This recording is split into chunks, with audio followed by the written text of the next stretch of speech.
Hey, what's going on? It's Mike from LiveMyAssOff.com. I wanted to just check in. It's sometime in May. It's towards the end of May right now. And one of the things I wanted to touch on was the fact that Facebook reminded me that 7 years ago, it reminded me of this picture. It was basically from when I graduated with my master's degree. And it was interesting because, I don't know about you, but like at the time something is happening, it's very difficult for me to think, real far into the future. And at that time, I was not like, I wonder what 2017 is going to be like. Certainly at that time in my life. It seems like I've gotten a lot better at not predicting the future, but being able to like look into the future. And I don't necessarily mean like set goals or things like that, but it was more like, what is my life going to look like so much? Or maybe what I want it to look like. So I guess in a sense, goals, right? Because I know when I graduated with my master's, if you've ever gotten a master's degree, I don't know if you felt like this, but there was some degree of desperation that I felt when I was getting my bachelor's degree. Because certainly I grew up thinking, if I don't get a bachelor's degree, like I'm not going to be able to get a good job, right? That was sort of the idea. And I would still sort of agree with that for most people. Absolutely, there are some people that follow a path that does not involve going to college and are wildly successful and, more importantly, happy in their lives.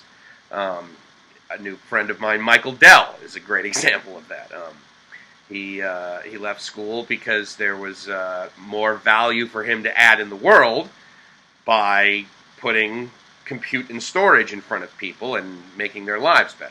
So he got, and there are plenty of other guys like that, Zuckerberg, all these guys that are like these huge shining examples of success that, part of their story is that like they didn't seem to get much past their sophomore year.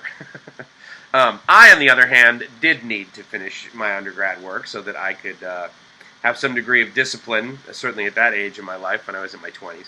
But nonetheless, when I got my master's degree, there was no desperation whatsoever. I mean, it was like a 100% commitment to wanting more knowledge, to being able to add more value. And so I don't necessarily think you need to get a master's degree to have that kind of experience in your life.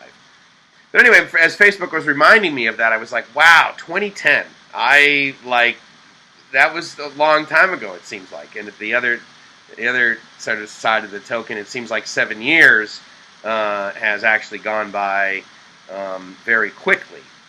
Some things seem very far away, but at the same time, it's like all the things that I've been able to do in the last 7 years, all the experiences I've been able to have been just absolutely phenomenal. So anyway, I want to just check in and say hello. I hope you're doing great. I hope the end of your May is going fantastic. To any of the undergrads that watch my videos, I'm honored. And as I've always said, you are young enough to think that you are going to change the world and naive enough to think that you are really going to make an impact, which means you will. And therefore, I'm counting on you. Cure cancer. That's your charge. There's many other things you can do that would add massive value to the world. But that was just one that's, for whatever reason, it seems to be floating up. Like I talk to friends and they're like, oh yeah, this guy, he was only 58, and he died, cancer, or he'd been battling it for 5 years. I don't know so much about the whole dying early thing. That's disappointing, certainly for the ones around you. But I think the more disappointing thing is suffering. That is the real bummer.